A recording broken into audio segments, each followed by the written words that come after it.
အတိတရားရှိသူတို့ဤစိတ်နေသဘောထားတရားဒေသနာတော်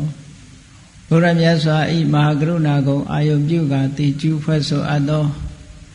ဝန္ဒနာပနာမအာတိတဂါထာကိုရွတ်ဆိုပူဇော်ခြင်းဖြင့်ဓမ္မသဘင်ကိုစတင်ကြရအောင်ယောကပ္ပဂောတိဟိပိယပမေယံကာလံကရွန်တောတိဒုက္ခရာနိခေရံကတောလောကဟိတယာနာထောနမောမဟာကာရုဏိကတတတယောနာထောဝိနိယများစွာတတ္တဝါဤချမ်းသာစီးပွားလိုလားတောင်းတဂုံပေါင်းခါသဖြင့်နာထမြညာခြင်းရှင်တော်မြတ်ဖရာသည်ကပ္ပဂောတိဟိပိဂရေကဘာအရေးအတွက်သင်္ချာတို့ဖြင့်တော်လဲအဘေမေယံရည်တွေတိုင်းတာဖော်ပြခြင်းငါမစွမ်းနိုင်ပါသောကာလံလေးအသင်ခြေသိမ့်နေကဘာရှိကြသောကာလပတ်လုံးလောကဟိတယတတလောကဤအကျိုးစီးပွားအလုံးငါ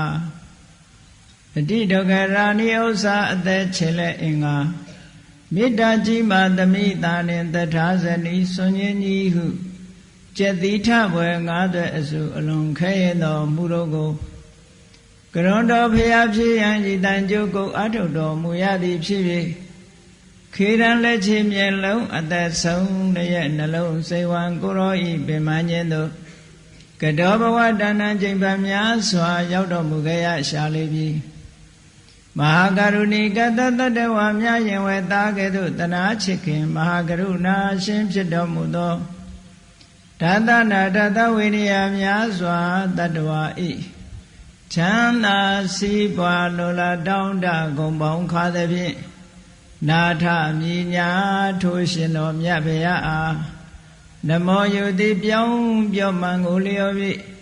ကရောယုကျိုးရှိခိုးခြင်းသည်အထုဘဝတုစင်စစ်မသွေဖြစ်ပါစေတည်းသာဓုသာဓုသာဓုအတိတရားရှိသူတို့ဤစိတ်နေသဘောထားလောကမှာလူတွေပြောကြတယ်ဒီလူကတော့အတိတရားမရှိဘူးဒီလူကတော့အတိတရားရှိတယ်ဘာကိုရည်ညွှန်းပြောနေကြတာလဲအတိတရားဆိုတာဘယ်ရာကိုခေါ်တယ်လဲလို့ခြုံငုံသုံးသပ်ကြည့်ဖို့လိုတယ်အတိတရားရှိတဲ့ပုဂ္ဂိုလ်ရဲ့စိတ်နေသဘောထားလူတယောက်မှာအတိတရားမရှိခင်ကစိတ်နေသဘောထားကဘယ်ပုံရှိပြီးအတိတရားရှိပြီးတဲ့နောက်မှာစိတ်နေသဘောထားပြောင်းလဲလာမှုကဘယ်လိုလဲလို့ကိုဆန်းစစ်ပြီးတော့ကြည့်တင်တာပေါ့အတိတရားလို့ဆိုတာအမှန်ကန်စဉ်းစားနိုင်မှုအခြေခံအားဖြင့်ပြောရမယ်ဆိုရင်တော့လူမှုရေးရာနဲ့ပတ်သက်တဲ့အတိတရားဆိုတာတစ်မျိုးအခြေခံအဆင့်အတိတရားတစ်မျိုးထို့တဲ့အဆင့်မြင့်သွားတဲ့အတိတရားကတစ်မျိုးလို့အတိတရားကိုအကျဉ်းပြင်းအားဖြင့်အဆင့်2မျိုး level 2မျိုးခွဲပြီးတော့ကြည့်လို့ရတာပေါ့မှန်ပါပါဗျာလူတွေဆိုတာအခြေခံအဆင့်ဆိုတာရှိကိုရှိရအခြေခံအဆင့်မှာအတိတရားမရှိဘဲနဲ့အဆင့်မြင့်မှာအတိတရားရှိတယ်ဆိုတာမဖြစ်နိုင်ဘူးเนาะမှန်ပါပါဗျာအခြေခံအဆင့်ပြည့်စုံပြီးသားပုဂ္ဂိုလ်များတာလဲအဆင့်မြင့်အတိတရားဆိုတာဖြစ်နိုင်တယ်အဲ့တော့အတိတရားလို့ဆိုသည့်နေရာမှာအမျိုးမျိုးရှိနိုင်တယ်လို့ဒီလိုမှတ်ရမယ်အတိတရားဆိုတာအခြေခံအားဖြင့်ပြောမယ်ဆိုလို့ရှိရင်လူတိုင်းမှာရှိတဲ့ရှိလိုက်တဲ့အခြေခံအတိတရားဆိုတာဘာလဲလို့ပြောမယ်ဆိုလို့ရှိရင်ကိုယ်ချင်းစာတရားပဲလောကမှာကိုယ်ချင်းစာတရားထားတတ်တဲ့ပုဂ္ဂိုလ်ဟာတစ်ဖက်သားရဲ့ခံစားချက်ကိုသိပြီးတော့မကောင်းတဲ့အလုပ်မလုပ်တဲ့သူတော်ကောင်းမျိုးဖြစ်တတ်တယ်မကောင်းတဲ့လူတွေလူဆိုးလူမိုက်တွေလူရန်ကားတွေအတိတရားမရှိတဲ့လူတွေဆိုတာကိုချင်းစာတရားမရှိတဲ့ပုဂ္ဂိုလ်တွေလို့ပြောရမယ်နော်မှန်ပါဗျာကိုချင်းစာဆိုတာဘာကိုခေါ်တာတော့ဆိုကိုနဲ့နှိုင်းစာပြီးတော့ကြည့်တယ်အဲ့တော့ကိုနဲ့နှိုင်းစာကြည့်တယ်ဆိုတဲ့နေရာမှာ ဘယ်လိုအစဉ်မျိုးကိုပြောတာတော့ထပ်ပြီးတော့ခွဲလို့ရသေးတယ်ကိုယ်နဲ့နှိုင်းစာရမယ်ဆိုလို့ရှိရင်ဥပမာမကောင်းတဲ့အလုပ်လောက်ကင်စားတော့တဲ့ပုဂ္ဂိုလ်တယောက်ကကိုယ်နဲ့နှိုင်းရမှာလားနော်မကောင်းတဲ့လူတယောက်ကကိုယ်နဲ့နှမ်းပြီးတော့ကိုချင်းစာရမှာလားလို့ဒီလိုဟာမျိုးမဟုတ်ဘူးနော်ကိုချင်းစာဆရာကိုချင်းစာတရားဆိုတာမြတ်စွာဘုရားသခင်ကိုရောမြတ်ကအတ္တုပနာယိကလို့ခေါ်တယ်အတ္တဥပနာယိကကိုယ်နဲ့ရှင်းရှင်းပြီးတော့ကြည့်ရမယ်ကိုယ်အကြိုက်နဲ့ရှင်းရှင်းပြီးတော့ကြည့်အများရဲ့စိတ်ဆန္ဒအများရဲ့ကြိုက်နှစ်သက်မှုကိုရှင်းပြီးတော့ကြည့်ရမယ်ကိုယ်ကြိုက်နှစ်သက်တာနဲ့ရှင်းပြီးတော့ကြည့်ရမယ်ဆိုပါစို့လူတယောက်ကအရက်တောက်ချင်အရက်ကြိုက်တယ်သူလည်းတောက်ချင်တောက်ပါစေဆိုတာဒါကိုချင်းစာတရားတော့မဟုတ်ဘူးဒီဟာမျိုးဆိုလိုတာမဟုတ်ဘူးเนาะမှန်ပါဗျာဒီလိုဟာမျိုးဆိုလိုတာမဟုတ်ဘူးအခြေခံအဆင့်ကဘယ်လိုပြောရမလဲလို့ဆိုရင်လူတိုင်းဟာဒုက္ခကာမဒုက္ခပฏิကူလချမ်းသာတာကြိုက်တယ်တဲ့ဆင်းရဲတာမကြိုက်ဘူးဆင်းရဲမှုကိုယုံမုန်းတယ်ဘယ်သူပဲမေးလိုက်ပြီးတော့လူရှိသမျှကိုအကုန်စစ်တမ်းထုတ်ပြီးတော့မေးရင်ဒုက္ခကာမစိတ်ပုံမှန်ဖြစ်နေတဲ့ပုဂ္ဂိုလ်တွေလိုက်မေးမယ်ဆိုရင်ဒုက္ခကာမချမ်းသာခြင်းနဲ့အေးချမ်းသာတယ်ဆိုတာပတ်စံချမ်းသာတာကိုပြောတာမဟုတ်ဘူးနော်မှန်ပါဗျာလူဆိုတာဘဝမှာအစဉ်ပြေလေးနေခြင်းတာချမ်းသာခြင်းနဲ့အေးစစ်နေခြင်းနဲ့အဲ့ဒီချမ်းသာမျိုးကိုပြောတာမှန်ပါဗျာပတ်စံချမ်းသာတာကစိတ်ချမ်းသာတာမဟုတ်ဘူးတခြားစီနော်မှန်ပါဗျာအေးဒါကြောင့်မို့ဗမာစကားမှာသွားပြီးတော့ရောတတ်တယ်လူချမ်းသာနဲ့သွားပြောလို့ရှိရင်ပတ်စံရှိတဲ့လူကိုလူချမ်းသာလို့သွားတွက်တတ်တယ်အဲ့ဒါမျိုးပြောတာမဟုတ်ဘူးမိမိအစဉ်တန်းလိုက်ဘဝမှာစိတ်ချမ်းသာကိုချမ်းသာနေတာဟုတ်တာစိတ်ချမ်းသာတယ်လို့ခေါ်တာပဲပတ်စံတွေဘလောက်များနေစိတ်ချမ်းသာခြင်းမှာချမ်းသာတယ်လေငွေကြေးတွေကထောင်တောင်းသိန်းပေါင်းထောင်တောင်းရင်းနှီးထားတယ်အဲ့ဒီအလုပ်တစ်ခုမတော်တဆပျက်စီးသွားမှကိုအမြဲတမ်းစိုးရိမ်နေရတယ်ဟောချမ်းသာတဲ့ငွေချမ်းသာတဲ့ပုဂ္ဂိုလ်ကထိုငွေတွေဆုံးရှုံးမှအမြဲကြောက်နေရတယ်မှန်လားပါဗျအဲ့ဒါချမ်းသာမဟုတ်ဘူးပတ်စံချမ်းသာတာမဟုတ်ဘူးတကယ်စစ်ချမ်းသာတာကအဲ့ဒါမျိုးကိုပြောတာမဟုတ်ဘူးတဲ့မိသားစုဘဝမှာဗာနဲ့ပဲနေရစာဝတ်နေရေးလေးပြည့်ပြည့်စုံစုံနဲ့မတောင်းမတမကြောက်မကြနဲ့အေးသက်သာချမ်းသာနေနိုင်ရတယ်ဆိုတာမျိုးကိုဆိုလိုတယ်တဲ့အဲ့တော့လူတိုင်းဟာချမ်းသာခြင်းကြခုနငွေရှာတဲ့ပုဂ္ဂိုလ်တွေကလည်းချမ်းသာခြင်းလို့ရှာတာကတော့ချမ်းသာခြင်းတယ်သို့တော့ချမ်းသာခြင်းလို့ရှာပေမဲ့လို့ချမ်းသာတယ်တွေ့သလားဆိုချမ်းသာတယ်မာတာတွေမဟုတ်ဘဲနဲ့ဆင်းရဲဒုက္ခတွေလည်းအများကြီးတွေ့ရတာပေါ့အေးဒါကြောင့်စိတ်ချမ်းသာမှုဆိုတာတစ်ခုနဲ့တစ်ခုမတူဘုရားမြတ်စွာလက်ထက်တော်ခါကာလတုန်းကတာကဝင်တွေကအလှဲ့ကျ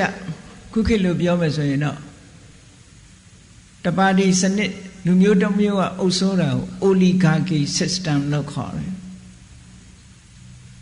monarchical system ဆိုတာဧကရာဇ်ဘုရင်တွေအုပ်စိုးတာဘုရင်တဦးတည်းကနေပြီးသားစဉ်မျိုးဆက်အုပ်စိုးသွားတာ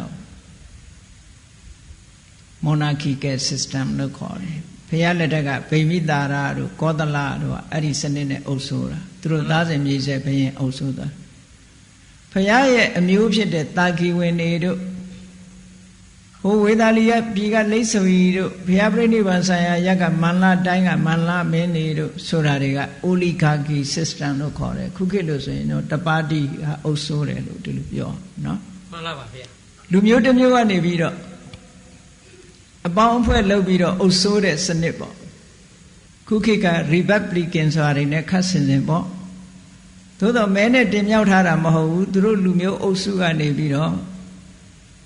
အပေါင်းအဖွဲ့လုပ်ပြီးတော့အလှည့်ကျခုခေတ်လို့ပြောမယ်ဆိုရင်အလှည့်ကျဥက္ကဋ္ဌပေါ့အလှည့်ကျသမတနဲ့သွားတာမျိုးအေးအဲ့ဒီထက်မဲ့တာကဝင်မင်းတွေထဲမှာအလှည့်ကျပြီးတော့ဥက္ကဋ္ဌလုပ်နေရတဲ့ဗတ္တိယဆိုတာသူ့ရဲ့တငယ်ချင်းအနုရုဒ္ဓကနေပြီးတော့အတင်းဆွဲပြီးတော့သင်္ကန်းဝတ်ရအောင်ပြောတော့နောက်ဆုံးကိုတငယ်ချင်းကိုခင်မင်နာနဲ့ဥက္ကဋ္ဌသမတယာတုကိုစွန့်ပြီးတော့သူပဲသင်္ကန်းဝတ်သွားတယ် တူတူသင်္ကန်းဝတ်လိုက်ကြတယ်အနုရုဒ္ဓတို့ဗတ္တိယတို့အာနန္ဒာတို့ဘဂုတို့ဒေဝတတ္တတို့ဆိုတအုပ်စုနဲ့သင်္ကန်းဝတ်လိုက်ကြတာအဲ့ထုံးအဲ့ဒီမဲ့ဗတ္တိယကလက်ရှိယာတုတစ်ခုကိုစွန့်လွတ်ပြီးတော့သူသင်္ကန်းဝတ်လိုက်တော့မြတ်စွာဘုရားတရားတော်မှာကျင့်လိုက်တဲ့အခါတရားအသိရှိသွားပြီယဟန္တာဖြစ်သွားတဲ့အချိန်ကနေပြီးတော့သူတစ်ပါးတည်းနေတဲ့အခါမှာနှုတ်ကနေမကြာခဏသူကနှုတ်ကနေပြီးတိုးတိုးနဲ့ပြောနေတတ်တယ်ဘာပြောတော့ဆိုအဟောဒုက္ခံအဟောဒုက္ခံချမ်းသာလိုက်တာနော်ချမ်းသာလိုက်တာဒီဘဝကိုငကိုတော့က तू မလာခြင်းဘူးတိုင်းပြည်ကိုအုပ်စိုးရတဲ့ဘဝကိုပဲ तू ကြိုက်တယ်ဒီယဟန်ဘဝကို तू မလိုလားဘူးသို့တော့တရားအသိရှိလိုက်တဲ့အခါကျတော့ तू စိတ်နေသဘောထားတွေပြောင်းသွားတယ်ပြောင်းသွားပြီးတော့ तू ဘာပြောတော့ဆိုချမ်းသာလိုက်တာချမ်းသာလိုက်တာ သူစိတ်ထဲမှာလာတာနောက်တောင်ကျသွားတယ်လို့ထင်တယ်ဟုတ်ကဲ့ဟုတ်ပါဗျာခုမှချမ်းသာတာအလုံးကိုစွန့်လွတ်လိုက်တယ်စွန့်လွတ်ပြီးတော့ယဟန်ဘဝကူးပြောင်းပြီးတရားအသိတွေရသွားတဲ့အချိန်မှာချမ်းသာလိုက်တာဆိုတော့ဘေးကပုဂ္ဂိုလ်တွေကအေးဒီယဟန်ကအမြဲတမ်းသူကချမ်းသာလိုက်တာပြောတာလူဘဝတုန်းကမင်းစည်းစိမ်မြာမျော်လင့်ပြီးတော့သူကချမ်းသာတာနဲ့ညီးနေတာလားအဲ့ဒါကိုပြန်ပြီးရကြလို့များနောက်ကျောင်းပြန်နေတာလားလွမ်းတနေတာလားလို့ဘေးကထင်ညတဲ့မှန်လားပါထင်တဲ့အခါကျတော့မြတ်စွာဘုရားကိုသွားလျှောက်ကြတယ်ဗတ္တိယကဘယ်နေရာဖြစ်ဖြစ်သူပါဇက်ကချမ်းသာလိုက်တာပြောနေသူဘာရည်ရွယ်ပြီးပြောတာတော့ဆိုတော့ဘုရားကရှင်းအောင်လို့ခေါ်မေးတယ်နေပါအောင်ဗတ္တိယချမ်းသာလိုက်တာလို့နှုတ်ကမကြာခဏပြောရအောင်ဘာကိုရည်စူးတာတုံးလို့ဆိုအရှင်ဘုရားတဲ့တပည့်တော်တိုင်းပြည်မှာဘယင်လုံနေတဲ့အချိန်ဥက္ကဋ္ဌသမထယာတုရနေတဲ့အချိန်တုန်းကတပည့်တော်အဆောင်လျှောက်တွေချထားပါရဲ့တန်းနဲ့တပည့်တော်အိတ်ကောင်းခြင်းမအိပ်ရဘူးဗျာတဲ့အမြဲတမ်းတတိရှိနေရတယ်ပေါ့ငါများဘသူကလာပြီးတော့လောက်ကြမှာတော့လို့စွန့်ရင်တကြီးဖြစ်နေတယ်ငါ့ကိုမကျေနပ်တဲ့ပုဂ္ဂိုလ်တွေကငါမြတ်လာဒုက္ခပေးမှလားနဲ့အမြဲတမ်းဘယ်သူမှမယုံရဘူးကိုနားနေတဲ့လူတော်ကိုကမယုံဘူးကိုသက်တော်ဆောင်တော်ကိုမယုံဘူးဖြစ်နေအဲ့ဒီတော့ကကြောက်လန်းနဲ့ကောင်းမွန်မအိပ်ရဘူးအမြဲတမ်းတတိရှိနဲ့နေရတဲ့ဘဝကြီးတဲ့အခုကျတော့တပည့်တော်ဘယ်သူမှလည်းကြောက်စရာမလိုတော့ဘူးဘယ်နေရာနေတပည့်တော်ဘာအန္တရာယ်မှမရှိဘူးခုမှလွတ်လပ်ပြီးတော့ချမ်းသာတဲ့ချမ်းသာကတကယ်ကိုဝိမု ക്തി ဒုက္ခအလုံးလွတ်ကင်းသွားတယ်စိတ်နေထားကလည်းလွတ်သွားတယ်ဘာမှတွေ့တာစရာမရှိဘူးမိသားစုပေါ်မှာလည်းမတွေ့တာတော့ဘူးကိုယ့်ကိုယ်လည်းမတွေ့တာတော့ဘူးလုံးဝကြီးလွတ်ကင်းချမ်းသာတာခုမှချမ်းသာတာဒီချမ်းသာရတာတပည့်တော်နောက်ကျလိုက်တာလို့ဒါကိုရည်ရွယ်ပြီးတော့တပည့်တော်ချမ်းသာလိုက်တာလို့ပြောတာပါတဲ့ကဲတရားအသိရှိတဲ့ပုဂ္ဂိုလ်ရဲ့သဘောထားကမရှိခင်ကသဘောထားနဲ့မကွာဘူးလားကွာခြားပါတယ်ခင်ဗျာမရှိခင်တော့ကဒါကိုပြင်းစရာကြီးလို့ပဲထင်တာပဲလေမှန်လားပါဗျာမိသားစုဘဝဆွန့်လွတ်ပြီးတော့တရားဓမ္မကျင့်ဖို့တောတဲ့တောင်နဲ့ထွက်ဖို့ဆိုတာလွယ်တာမဟုတ်ဘူးတရားအသိမရှိခင်ကအလွန်ပြင်းစရာကောင်းတဲ့လုပ်ငန်းကြီးတစ်ခုပဲလို့ဒီလိုမြင်ခဲ့တယ်တရားအသိလည်းရှိလိုက်ရောအဟောဒုက္ခံချမ်းသာလိုက်တာဆိုတာဟောတရားသိသူအသိတရားရှိတဲ့ပုဂ္ဂိုလ်ရဲ့ဒီသဘောထားအမတန်မှထူးခြားတယ်ဒါကအခြေခံသဘောတရားမဟုတ်ဘူးအတော်အဆင့်မြင့်သွားတဲ့သဘောတရားဖြစ်သွားပြီမှန်ပါပါဗျာဒီအဆင့်ရောက်ဖို့ကလူတိုင်းမလွယ်ဘူးဒါဖြင့်အခြေခံအသိတရားရှိဖို့ဆိုတာဘာတော့ဆိုရင်ခုနကိုချင်းစာတရားဆိုတာဒုက္ခကာမလူတိုင်းဟာချမ်းသာတာကိုမျက်နှိုးတယ်ချမ်းသာခြင်းညတယ်ဒုက္ခပฏิကုလဆင်းရဲတာကိုယွံမုန်းကြတယ်ဆင်းရဲတာကြောက်တယ်ဒါကအလုံးတူညီတဲ့သဘောတရားပဲအဲ့ဒီလိုဖြစ်ပါရဲ့သားနဲ့လူတွေကကိုချမ်းသာဖို့အတွက်သူများကိုဘာလို့ဒုက္ခပေးကြသလဲဒါတရားနဲ့သိရအတိတရားဆိုတာအဲ့ဒါပြောတာမှန်လားပါဗျငါချမ်းသာခြင်းနဲ့ဒုက္ခကိုယွံမုန်းတယ်ငါချမ်းသာရဲ့သားနဲ့ငါမကြိုက်တဲ့အလုပ်ကြဘာဖြစ်လို့လုပ်ချင်ရလဲဟောစဉ်းစားရမယ်တဲ့မြတ်စွာဘုရားဒါတရားအတိလို့ပြောတာเนาะဒီတရားအတိကအခြေခံအတိပဲကဲဘုရားမြတ်စွာရဲ့အကျင့်တရားတွေမှာသီလကအစပဲဘာဖြစ်လို့တုံးဆိုမြတ်စွာဘုရားကဘယ်သူပဲဖြစ်ဖြစ် မှန်ကန်တဲ့လမ်းကြောင်းပေါ်ကိုရှောက်မယ်ဆိုရင်ဘာကစမလို့ဆိုရင်ကုသိုလ်တရားတွေရဲ့အစမှာနှစ်ခုရှိတယ်တဲ့တစ်ခုကကိုချင်းတရားကုသိုလ်တရားတွေရဲ့အစနံပါတ်1ကကိုချင်းတရားနံပါတ်1ကအမြင်မှန်ဟောဒီနှစ်ခုနဲ့စရမယ်အမှန်မြင်ရမယ်လို့ဆိုဘာဟိယဆိုတဲ့ယဟန်ဒီဘာဟိယကဟိုဘာဟိယဓာရုစီရိယမဟုတ်ဘူးနောက်ဘာဟိယတပါ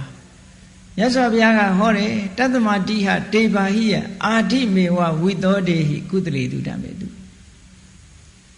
ဘာဟိယမှန်ကန်တဲ့လမ်းကြောင်းပေါ်ကိုရှောက်ချင်တယ်ဆိုရင်တဲ့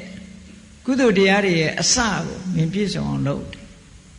ကောစာတိကုသလနံဓမ္မနံကုသိုလ်တရားတွေရဲ့အစဆိုတာဘာလဲသီလင်္စသူဝိတုဒ္ဓံလုံးဝဖြူစင်တဲ့ကိုချင်းတရားကိုချင်းတရားဖြူစင်အောင်လုပ်ရမယ်တဲ့ဒါနံပါတ်1မှန်ပါပါဗျာဒိဋ္ဌိစဥစုကဖြောင့်မှန်တဲ့အမြင်ရှိရမယ်လို့ဟောဒီနှစ်ခုဟာကုသိုလ်တရားတွေရဲ့အစပဲဒီကုသိုလ်နှစ်ခုဒီနှစ်ခုမှမရှိရင်ကုသိုလ်တရားတွေစလို့မရဘူးကိုယ်တဏ္ဍာမှာကုသိုလ်တရားတွေစဝင်လာတာဒီနှစ်ခုကစတာကဲကောင်းပြီမြတ်စွာဘုရားကဟောတာလေကိုချင်းတရားကစလို့ဆိုတော့ကိုချင်းတရားဆိုတာအလုံးသိကြတဲ့အတိုင်းအရေးကြီးတာကဘာလို့ဆိုရင်မနောဒုစရိုက်ကိုအသာထားအများနဲ့ဆက်ဆံတာကိုကြည့်လိုက်မယ်ဆိုရင်ကာယဒုစရိုက်နဲ့ဝစီဒုစရိုက်ကာယဒုစရိုက်၄မျိုးဝစီကာယဒုစရိုက်၃မျိုးနဲ့ဝစီဒုစရိုက်၄မျိုးအားလုံးအဲ့ဒီ9မျိုးအခြေခံအဆင့်ကိုပြောမယ်ဆိုလို့ရှိရင်ကာယဒုစရိုက်၃မျိုးဆိုတာသူများအသက်ကိုတတ်ခြင်းပါဏာတိပါဒအဋိဏဒါနသူများဥစ္စာကိုခိုးခြင်းမတရားယူခြင်းကာမေတုမိစ္ဆာစာရကာမဂုဏ်တရားတွေမှာမှောက်မှောက်မှားမှားပြုကျင့်ခြင်းလို့ဆိုတယ်ဒါကကာယဒုစရိုက်၃ပါးလို့ခေါ်တယ်အဲ့ဒီကာယဒုစရိုက်ကိုတရားအသိနဲ့ဆင်ခြင်ရမယ်တဲ့ဖြောက်အောင်တရားအသိနဲ့ဆင်ခြင်ပြီးတော့ဒီကာယဒုစရိုက်တွေကိုပယ်လှန်ပြီးတော့ကာယဒုစရိုက်ကိုကျင့်သုံးရမယ်လို့ဆိုလို့တွေးပုံတွေးနည်းကိုမြတ်စွာဘုရားပေးထားတယ်ကိုချင်းစာတဲ့အတွေးနဲ့တွေးကြည့်ပါတဲ့ပါဏာတိပါဒနဲ့ပတ်သက်ပြီးတွေးလိုက်မယ်ဆိုလို့ရှိရင်ငါဒီသေရမှာကြောက်တယ်။လူတိုင်းသေရမှာကြောက်ကြမှာကြီးပဲနော်။မှန်ပါဗျာ။သေရမှာကြောက်တာကြီးပဲမသေးချင်ကြသေးဘူးသူကမသေးချင်ဘူးအသက်ရှင်နေတယ်။သက်ရှိတ attva တိုင်းအားလုံးဟာမသေးချင်ကြဘူးအသက်ရှင်ရှင်နေချင်ကြအသက်ရှည်ချင်ကြတယ်။ဒါကြောင့်မို့လို့တယောက်တယောက်ဆူတောင်းလို့ဆူပေးလို့ရှင်လေဩအသက်ရှည်ပါစေကျန်းမာပါစေနဲ့ဆူပေးကြတယ်ဘယ်သူမှအသက်တိုပါစေလို့မပြောဘူးနော်။မှန်ပါဗျာ။အသက်ရှည်ပါစေလူတိုင်းဟာအသက်ရှည်ရှည်နေခြင်းတယ်ဒါလူတွေရဲ့ဆန္ဒကိုယ့်ရဲ့ဆန္ဒကိုကအသက်ရှင်တာကိုမျက်နှိုးတယ်သေတာကိုမုန်းတယ်တချို့များသေတာကိုအမင်္ဂလာဆိုပြီးလူကြားတဲ့စကားပြောနားတော်မထောင်ကြဘူးနော်သေတဲ့အကြောင်းလာပြောရင်တော့ဟာနမိတ်မရှိနမမရှိမပြောနဲ့တောင်ပြောလိုက်သေးတယ်နော်မှန်ပါဗျာမသာအတုအိမ်သွားပြီးရင်ပြန်လို့ရှိရင်ကရောတင်မောနဲ့ခေါင်းလျှော်ရသေးတယ်မဟုတ်တဲ့အတွေးတွေတွေးမိလို့ပါဒါနော်မှန်ပါဗျာတရားအသိရှိရင်ဒါတွေလုပ်ဖို့လိုသလားမလိုဘူးလားစဉ်းစားကြည့်ပေါ့မှန်ပါဗျာအတုအိမ်သွားရင်တဏှတယ်လို့ဒီလိုယူဆကြတယ်လူတွေကအဲ့ဒါကိုပြန်ပြီးတော့သိတိတင်တယ်သို့တော့ရင်ဘတ်ထဲမှာလောဘတွေဒေါသတွေမောဟတွေရန်သူတွေကဒီထဲမှာမှန်ပါဗျာလျှော်တာကရန်သူကိုမလျှော်ဘဲနဲ့ခေါင်းသွားလျှော်တာတလွဲသွားလုပ်နေတာမှန်ပါဗျာခေါင်းတန်ရှင်းသွားတာနဲ့အတွင်းထဲကလောဘဒေါသမောဟတန်ရှင်းသွားမှာမဟုတ်တာပဲတန်ရှင်းပါဗျာအဲ့တော့အတုပတွေ့တယ်ဆိုလို့ရှိရင်ဩတနေ့ငါလည်းတရားအောင်မှလို့ဆင်ញင်စဉ်းစားပါလို့မြတ်စွာဘုရားဒီလိုဟောတာမှန်ပါဗျာအဲ့လိုဆင်ញင်စဉ်းစားဖြင့်အသက်ရှင်နေတုန်းငါတခုကောင်းတာတွေလုံးမှာပဲဆိုတဲ့အတွေ့တွေးရမယ်ခုနကတလွဲတွေးနေတာတလွဲတွေးတာနဲ့တပြိုင်နက်တလွဲလုပ်တယ်အဲ့ဒါကိုဘာခေါ်တော့ဆိုမောဟလို့ခေါ်တာမောဟဆိုတာစာရဲပါတာမဟုတ်ဘူးစာရဲပါတဲ့မောဟမဟုတ်ဘူးကိုယ်တိုင်ကအမှန်မသိတာဟာမောဟမှန်ပါပါအမှန်မသိဘူးဆိုတာအမှားသိတာအတုအိမ်သွားလို့ဒါနမိတ်မရှိနမမရှိပြန်ကြတော့ဒါစက်တည်တွေရုပ်လာတယ်ထင်ပြီးတော့ခေါင်းလျှော်ရတာနဲ့တယောကင်မောနဲ့ဘာလို့ရတာနဲ့ဟောတကယ်လျှော်ရမှာကိုယ်စိတ်ပဲနော်ဖြူစင်အောင်ထားရမှာအဲ့တော့တလွဲလုံနေတယ်ဆိုတော့အကျိုးမဖြစ်ဘူးပေါ့ဒါတလွဲလုံနေရင်အကျိုးမဖြစ်ဘူးအေးကောင်းပြီတလွဲမတွေးရဘူးတဲ့မှန်မှန်ကန်ကန်တွေးရမယ် သူကအသက်ရှင်နေတယ်မသေးခြင်းဘူးငါလည်းအသက်ရှင်နေတယ်မသေးခြင်းဘူးဒီလိုအသက်ရှင်ခြင်းမသေးခြင်းနာဖြစ်ရတဲ့ငါကသူတစ်ပါးကိုတတ်တယ်ဆိုရင်တရားပါမလားတရားပါဗျာဒီလိုစဉ်းစားပါတဲ့မြတ်စွာဘုရားဒါအတုပနာယိကဆိုတာအဲ့ဒါပြောတယ်မှန်လားပါဗျာငါအသက်ရှင်ခြင်းနဲ့အသက်ရှင်ခြင်းနဲ့ငါကဘာဖြစ်လို့သူများကိုတတ်ရတခုချုပ်ကမှားရွေးတဲ့အတွေးတွေနဲ့တွေးလိုက်သေးတယ်အေးတတ္တဝါဆိုတာလူချုံမှကြွတာတဲ့ဆိုပြီးတော့တတ္တဝါဆိုတာလူချုံမှကြွတယ်ဆိုကိုလည်းတတ္တဝါပဲလေကိုလာချွတ်ရင်ဘယ်နဲ့နေလို့ခံနိုင်မှာမဟုတ်ဘူးလေကိုချွတ်ရင်မှန်လားပါဗျာသူများကြတော့ချွတ်ပေးခြင်းတယ်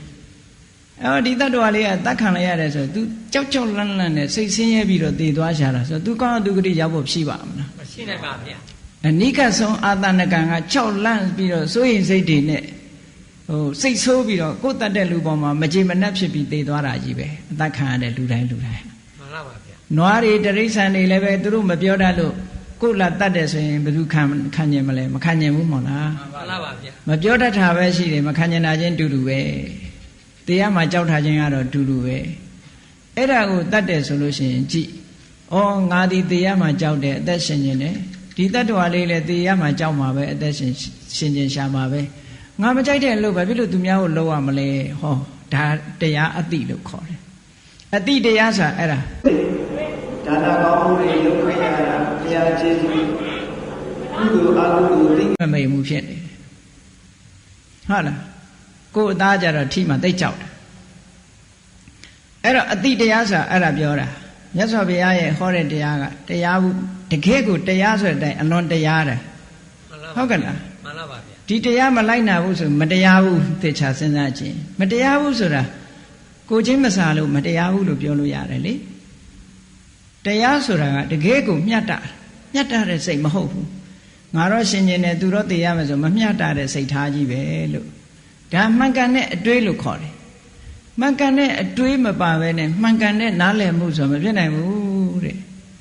ပြောမယ်ဆိုရင်ဒါတမ္မာဒိဋ္ဌတမ္မာသင်္ကပ္ပဆို right and right thought ပဲဒါဟုတ်ကဲ့လားမှန်ပါဗျာဒါကိုတရားအသိလို့ပြောတာမှန်ကန်တဲ့အသိနဲ့လုပ်ပြီးတော့မြတ်စွာဘုရားကပါဏာတိပတ္တနဲ့ပတ်သက်ပြီးတော့ဒီရှုထောင့်၃မျိုးက၃မျိုး၃ပလယ်ကနေပြီးတော့စင်ကြယ်အောင်လုပ်ရမယ်တဲ့ဘာလို့ဆိုရင်ကိုယ်တိုင်လည်းပါဏာတိပတ္တကရှောင်ရမယ်သူများကိုလည်းရှောင်ဖို့တိုက်တွန်းရမယ်ပါဏာတိပတ္တကရှောင်ခြင်းရဲ့ဂုဏ်ကျေးဇူးကိုလည်းပြောရမယ်တဲ့အဲ့ဒါကိုတိကောတိပရိသုဒ္ဓသုံးဘက်သုံးပလံကနေပြီးတော့ဒီပါဏာတိပတ္တကစင်ကြယ်တာကိုယ်တိုင်မလုပ်တဲ့အပြင်ကိုယ်တိုင်တော့မလုပ်ဘူးသူများကိုတော့မလိမ့်တပတ်ပြောတဲ့ပုဂ္ဂိုလ်ကရှိသေးတယ်လေကိုကတော့ငရဲကြီးမှကြောက်တော့မလုပ်ဘူးသူများကိုဟိုတင်းလို့ကြာနေပြီဘုန်းကြီးတစ်ပါးလို့ပေါ့ဘုန်းကြီးတစ်ပါးမဘွေးတွေ့တယ်တဲ့တခါတယောက်ကလာတဲ့အခါကျတော့ဘုန်းကြီးကပြောတယ်မဘွေးဟေးဒီမွေကြိုက်ရင်သေရတယ်နော်စိတ်ပြင်းတယ်တခါကနားမလဲဘူးဒီမွေကြိုက်ရင်သေရတယ်တခါမကဘူးနှစ်ခါသုံးခါထပြောဘုန်းကြီးကသူကိုယ်တိုင်တော့အဲ့ဒီမွေမရိုက်ဘူးဟုတ်ကဲ့လားမှန်ပါပါဗျာဒါပေမဲ့သူစိတ်ထဲကရိုက်စေခြင်းဒီကောင်ကြိုက်ရင်ဒီကောင်ဒုက္ခပေးလိုက်မယ်ကြိုက်ရင်သေရတယ်အစိတ်ပြင်းတယ်ဆိုဟိုတကားတယောက်ကသဘောပေါက်တဲ့တကားတယောက်ကဒုတ်ဆွဲပြီးဘုံဘုံနဲ့ရိုက်တော့မှအေးအဲ့လိုမှပေါ့လို့ပြောတယ်အဲ့ဒါဒီလှုပ်ထာကိုချီးမွမ်းတာပဲဘာမှမထူးဟုတ်ကဲ့လားမှန်ပါဗျာဟောဒါကြောင့်မို့လို့မြတ်စွာဘုရားကဒုစရိုက်နဲ့ပတ်သက်လာလို့ရှိရင်ဒုစရိုက်10ပါးကို၄မျိုးနဲ့မြောက်တယ်ကိုယ်တိုင်လည်းမလုပ်ရဘူးချီးလည်းမချီးမွမ်းရဘူးသူများကိုလည်းမတိုက်တွန်းရဘူးစိတ်သဘောလည်းမတူရဘူးတဲ့ကိုယ်တိုင်တိုက်တွန်းချီးမွမ်းစိတ်တူဟောဒုစရိုက်10ပါးကိုဒီ၄ခုနဲ့မြောက်လိုက်ရင်ဒုစရိုက်40လို့ပြောတယ်တူတူပဲမထူးတချို့ကဝီနီးရှောင်ပြီးတော့အဲ့ဒီမှာကိုယ်တိုင်တော့မလုပ်ဘူးကိုယ်တိုင်တိုက်တွန်းဟုတ်လားကိုယ်တိုင်လှုပ်တာရဲ့တိုက်တွန်းတာရဲ့ချီးမွမ်းတာရဲ့စိတ်တူတာခုနအလိုတူလိုပါပဲလေဘာမှမထူးမှန်လားပါဗျာဒီလိုမှပေါ့ဆိုတော့အလိုတူအလိုပါဖြစ်သွားပြီဆိုတော့ကြည့်လေမြတ်စွာဘုရားကဒီတုတ်တံမှာတော့ခုနကရှုထောင့်၃မျိုးကနေကင်းစင်အောင်လုပ်ရမယ်၃ဘက်၃တန်ကနေကင်းစင်အောင်လုပ်ရမယ်ကိုယ်တိုင်လည်းဒီအတွေးနဲ့ပါဏာတိပတ္တရှောင်ရမယ်သူများကိုလည်းရှောင်ဖို့တိုက်တွန်းရမယ်ချီးမွမ်းရမယ်ဟ စိတ်တူတာတခုပဲမပါတယ်ချီးမွမ်းပေးရမယ်ချီးမွမ်းရင်စိတ်တူတာလည်းပါသွားပြီပေါ့ဟုတ်ကလားမှန်ပါပါသုံးမျိုးတဲ့ထို့တူပဲဉာဏ်နဲ့ဒုစရိုက်တွေလည်းဒီလိုစဉ်းစားရမယ်အဋိဏဒါနကိုယ်ပစ္စည်းကိုမပေးဘဲနဲ့တစုံတစ်ယောက်ကလိန်ယူမယ်ညာယူမယ်လှည့်စားယူမယ်ဘယ်နည်းနဲ့ပဲယူခိုးမှတိုက်မှမဟုတ်ဘူးကိုယ်ပစ္စည်းကိုတနည်းနည်းနဲ့လိန်ညာယူသွားမယ်ဆိုရင်အယူမခံနိုင်ဘူးဒါကိုမကြိုက်ဘူးကိုကတော့မကြိုက်ဘူးသို့တော့သူများပစ္စည်းကိုအဲ့ဒီလိုလိန်ညာယူတတ်တာမျိုးကရှိတတ်သေးတယ်လေဆိုပါစို့အစ်စ်ကိုအတုလို့ပြောပြီးတော့လုပ်ရင်ဒါလိန်ညာယူတာပဲမထူးဘူးလေမှန်ပါပါဗျာပစ္စည်းတစ်ခုဒါအစ်စ်ပါဆိုပြီးတော့အတုကြီးပေးတယ်ခုခေတ်သားပေါ်တဲ့ကြောက်စရာကောင်းတာဆေးဝါးအတုတွေကိုအစ်စ်ပါဆိုတော့မသိတဲ့လူတွေကိုရောင်းချနေတာတို့အဲ့ဒီလိုဟာမျိုးကအလွန်ကြောက်စရာကောင်းတယ်တစ်ဖက်သားကိုလည်းထိခိုက်မှုဖြစ်စေနိုင်တယ်တခြားပစ္စည်းတုတာတဲ့ဆေးဝါးပစ္စည်းတုတာကအသက်အန္တရာယ်ကိုသွားပေးနိုင်တယ်ပေါ့မကောင်းတာကြတော့မှန်ပါပါဗျအဲ့တော့တစ်ဖက်သားကိုအကျိုးမဲ့ဖြစ်စေတတ်တဲ့အရာတွေဟောအဋိဏဒါနကိုပစ္စည်းကိုတရားယောက်ကလိမ့်ယူသွားမယ်ကိုမပေးတဲ့ပစ္စည်းကိုယူသွားမယ်ဆိုရင်ကိုမကြိုက်ဘူးငါမကြိုက်တဲ့အရာကိုဘာဖြစ်လို့သူများကိုလောက်ရမှာလဲကိုယ့်ကိုစဉ်းစားငါပစ္စည်းညာယူသွားရင်ငါမကြိုက်ဘူးငါမကြိုက်တဲ့အရာဘာလို့သူများလောက်ရမှာလဲလို့ဆိုအဋိဏဒါနကရှောင်ပါတဲ့ဒီအတွေးနဲ့ဒါတရားအတိလို့ခေါ်တယ်ဒါအခြေခံစဉ်ဒီအတိလေးရရှိကိုရှိရမယ်နော်မှန်ပါပါဗျာဒါလူကြီးမှမဟုတ်ဘူးလူငယ်လည်းဒီအတိရှိရမယ်လူကြီးလည်းအတိရှိရမယ်လူလက်လည်းဒီအတိရှိရမယ်ဒါအဲ့ဒါလို့လုပ်ပြီးတော့အဋိဏဒါနကကိုယ်တိုင်လည်းရှောင်တယ်သူများကိုလည်းတိုက်တွန်းတယ်ရှောင်တဲ့ကျိုးကျေးဇူးကိုလည်းချီးမွမ်းပြောဆိုတယ်ချီးမွမ်းတယ်ဒီလိုလာရမယ်ကာမိတုမိစ္ဆာစာရဆိုတာနဲ့ပတ်သက်လာရင်လည်းဒီလိုပဲကိုမိသားစုထဲမှာလာပြီးတော့ကာမဂုဏ်ကိစ္စဖောက်ပြန်မယ်ဆိုလို့ရှိရင်ကိုကြိုက်မှာမဟုတ်သူမှမကြိုက်အဲ့တော့ကိုမကြိုက်တဲ့ကိစ္စကိုသူများသွားပြီးတော့ကိုမကြိုက်တာကိုသူများကြတော့လုပ်တယ်ဆိုတော့ဒါမတရားဘူးပေါ့နော်အဲ့ဒီမတရားဘူးဆိုတဲ့အတိလေးကိုတရားရမယ်ဆိုတဲ့အတိလေးကိုသိတာဒါတရားအတိပဲနော်အတိတရားပဲ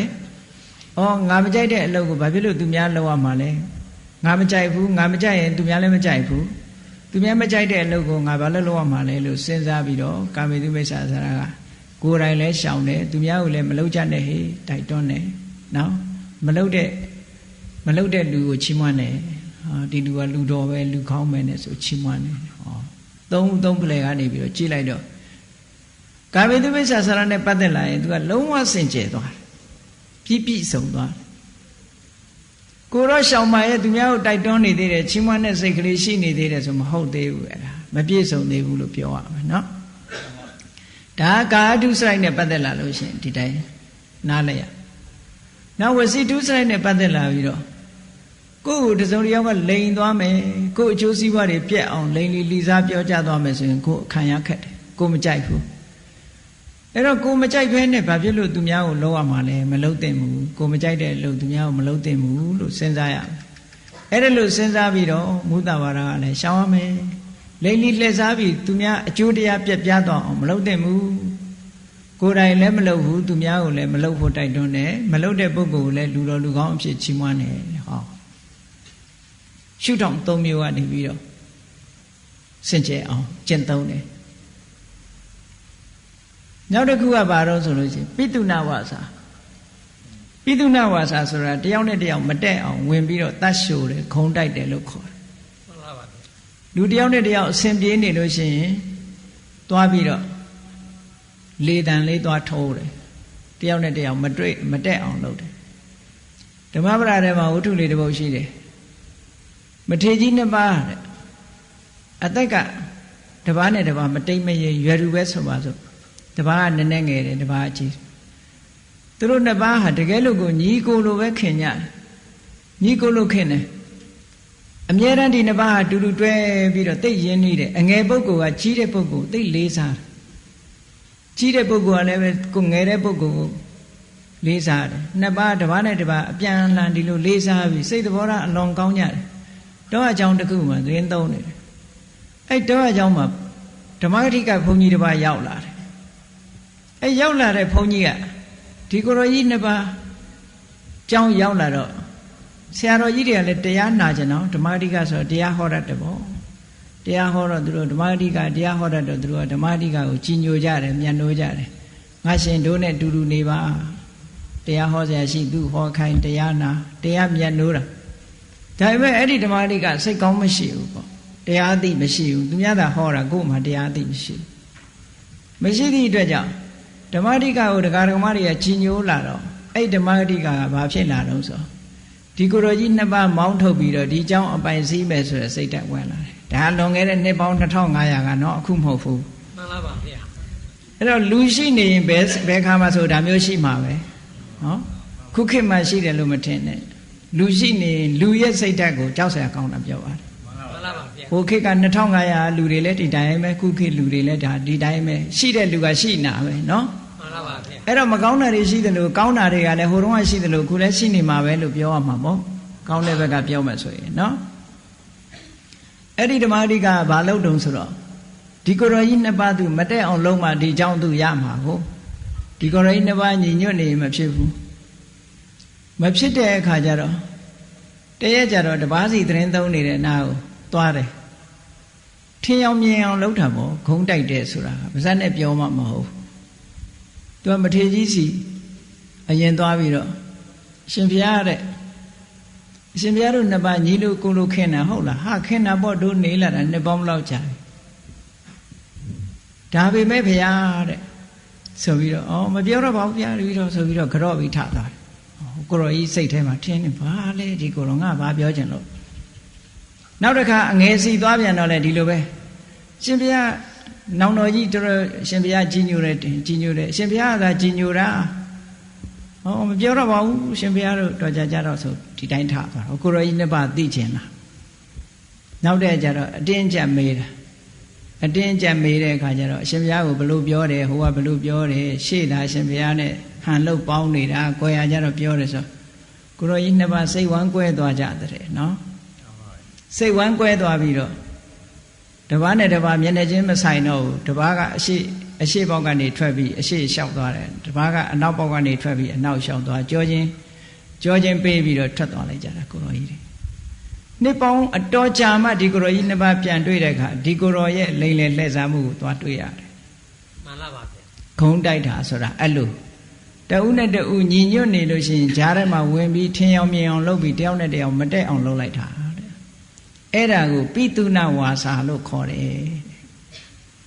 အဲ့ဒီပိတုဏဝါစာဟာကိုယ့်ကိုအလုတ်ခံရမယ်ဆိုလို့ရှိရင်ကိုမကြိုက်ဘူးတဲ့ကိုမကြိုက်တာကိုသူများကိုလုပ်ရင်သူများလည်းကြိုက်မှာမဟုတ်ဘူးဆိုပြီးပိတုဏဝါစာကရှောင်ပါတဲ့ကိုယ်တိုင်လည်းရှောင်ပါသူများကိုလည်းတိုက်တွန်းပေးပါပိတုဏဝါစာကရှောင်တဲ့ပုဂ္ဂိုလ်လည်းပဲချီးမွမ်းစကားပြောကြပါတယ်ဟောသုံးထို့တူပဲဖုဒ္ဓဝါစာဆိုတာဉာဏ်နဲ့စကားကိုပြောတာလူဆိုတာကိုယ့်ကိုယ်တယောက်နဲ့တယောက်မာဆာပြောတာတောင်မှကြိုက်တာမှမဟုတ်ဖ ೇನೆ စကားတန်မာတယ်ဆိုရင်ကိုမကြိုက်ဘူးလေလူဆဲတာရေးတာအသာထားအောင်လေတံမာနဲ့ပြောလိုက်ရင်ကိုမခံနိုင်တဲ့လူတွေအများကြီးပဲအဲ့တော့သူကိုကကိုယ့်ကိုအဲ့လိုမာပြောရင်ကိုမကြိုက်ဘူးဆဲရင်ကိုမကြိုက်ဘူးဒါပေမဲ့ကိုကြတော့စိတ်ဆိုးလာတဲ့အခါကျတော့မာလည်းပြောတာပဲဆဲတာပဲကိုပြောတဲ့အခါကျအရသာရှိတယ်လို့ဖြစ်နေနော်အဲ့တော့အဲ့ဒီကိစ္စကိုလည်းပဲခုနလိုငါမကြိုက်တဲ့အလုပ်ဘာဖြစ်လို့သူများကိုပြောရမှာလဲငါမကြိုက်ရင်သူလည်းမကြိုက်ဘူးဆိုပြီးတော့ရှောင်ပါတဲ့ကိုယ်တိုင်လည်းရှောင်ပါသူများကိုလည်းရှောင်ဖို့တိုက်တွန်းပေးရှောင်တဲ့ပုဂ္ဂိုလ်ကိုလည်းချီးမွမ်းပါတန်ဖတ်ပလာပဆိုတာအကျိုးမဲ့စကားတွေပြောပြီးတော့အချိန်ဖြုံးတာအေးကိုယ်စီလာပြီးတော့အကျိုးမဲ့စကားတွေပြောပြီးအချိန်ဖြုံးနေမယ်ဆိုရင်အလုပ်ပြက်အကင်ပြက်ဘာမှအကျိုးမရှိဘူးအဲ့ဒီအကျိုးမရှိတဲ့စကားတွေနဲ့ငါ့ကိုလာအချိန်ဖြုံးအောင်လုပ်နေငါမကြိုက်ဘူးငါမကြိုက်တယ်လို့ तू လည်းမကြိုက်ဘူး तू များစီကိုဟုတ်လားလှည့်ပြီးတဲ့အခါကျတော့တယောက်နဲ့တယောက်ဟိုလူအတင်းပြောဒီလူအတင်းပြောမျိုးဖြစ်တာမျိုးတွေဒါတွေကမကောင်းတဲ့အကျင့်တွေပဲလို့ဒီလိုနှလုံးသွင်းရလူကတယောက်နဲ့တယောက်ဆုံမိလာလို့ရှိရင်ကြည့်လေလူတစ်ယောက်ဆုံမိလာလို့ရှိရင်ဘာစတော့ဆိုကြားပြီးပြီလားဆိုတာလာတယ်နော်ကြားပြီးပြီလားစတာဟိုကလည်းသိကျင်လာတယ်ဘာဟာတော့ဆိုပြောပြီးသူများအတင်းနေဖြစ်နေစအဲဒီထက်ကနေတယောက်ကနေပြီးတော့ဘယ်သူကပြင်တော်လိုက်တာရထဲမှာတော်လိုက်တာလို့ပြောလိုက်လို့ရှိရင်ဩ ရှင်ကမသိလို့ကိုကမသိလို့ဆိုတာလေးနဲ့လာပြန်ရောအဲ့ကြတော့တော်ပါတယ်ဒါပေမဲ့ဆိုပြောတော့မယ်အဲ့ကြရင်အပြစ်တယောက်ကချီးမွမ်းရင်လည်းတယောက်ကကဲ့ရဲ့ဖို့ကြိုးစားတယ်ဒါလူတွေရဲ့သဘာဝကိုပြောပြတာနော်မှန်လားပါဗျာအဲ့ဒီသမ္မပလာကနေစပြီးတော့နှုတ်နဲ့ပတ်သက်လာလို့ရှိရင်လူတွေကအဲ့ဒါလို့ပြောလို့ရှိတယ်တဲ့ဘယ်လောက်ထိအောင်ပြောကြတော့ဆိုလို့ရှိရင်နှစ်ယောက်စုံမိတဲ့အခါကျတော့စကားပြောကြဟိုလူအတင်းပြောဒီလူအတင်းပြောပြီးတော့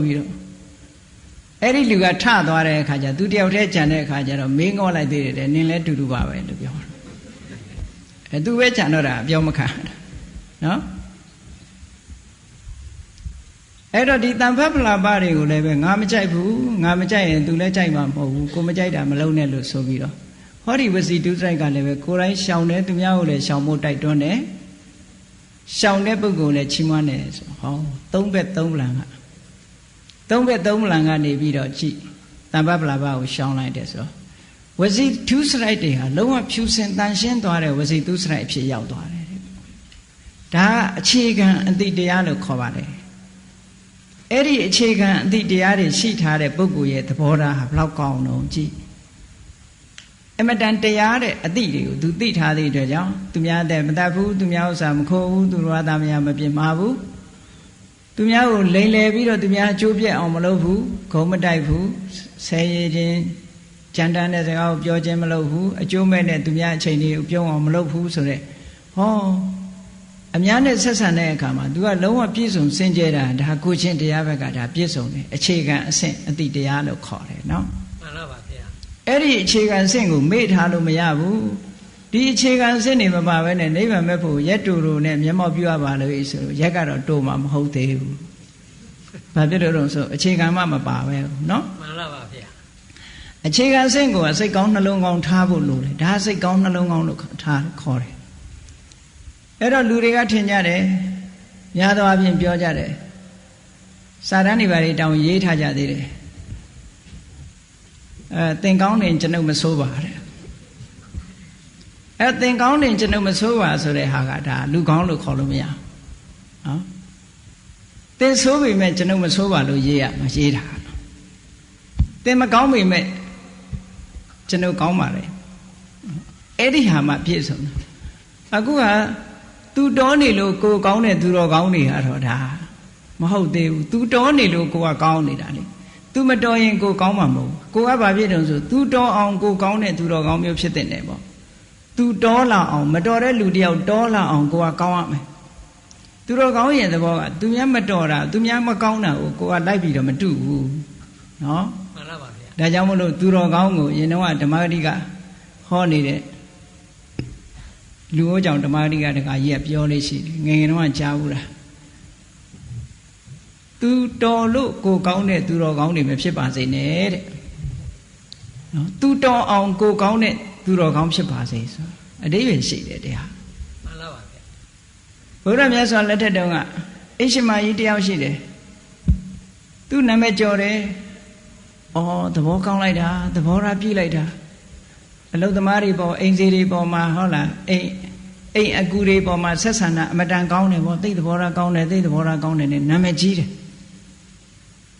တာဝတိပြေကအိရှမာကြီးတယောက်နာမည်ကြီးတယ်သဘောကောင်းတယ်နဲ့နာမည်ကြီးတော့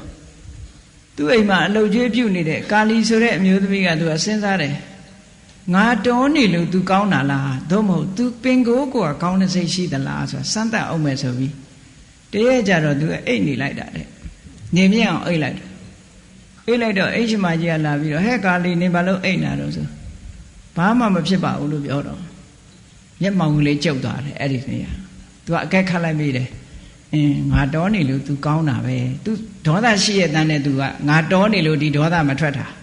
သူ့တဏ္ဍာမှာဒေါသရှိတယ်ဆိုတာသိကြတယ်ပေါ့ပိုးသိကြအောင်ငါနောက်တည့်ဆက်ဆန်းအောင်မယ်ဆိုပြီးတော့နောက်တည့်ရလည်းဆက်ပြီးအိတ်နေလိုက်ပြန်အိတ်နေတဲ့အခါကျတော့ဟဲ့ဘာဖြစ်လို့အိတ်တာလဲဆိုဘာဖြစ်ဘူးလို့ပြောတယ်ဒီကောင်မလူဘာဝတယ်ဆိုပြီးဆဲသွားတယ်တဲ့ပထမနေ့ကတော့မျက်မှောင်ကလေးပဲကျုပ်ပြတယ်နောက်တည့်ရကျတော့အဲ့ဒါဆဲသွား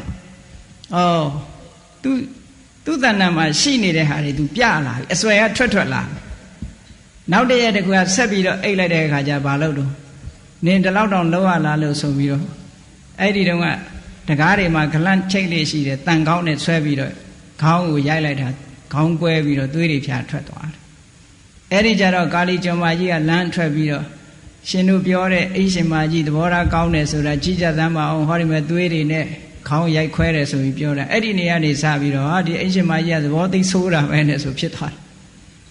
အဲ့ဒီမှာမြတ်စွာဘုရားကအဲ့ဒီဝတ္ထုလေးကိုဥပမာပြုပြီးတော့သူများတွေကကောင်းလို့ကောင်းနေတဲ့အကောင်မျိုးမဖြစ်စေကြနဲ့တဲ့သူများတွေကမကောင်းတာကိုကိုယ်ကကောင်းရမယ်လို့ဒီလိုဆိုလို့တယ်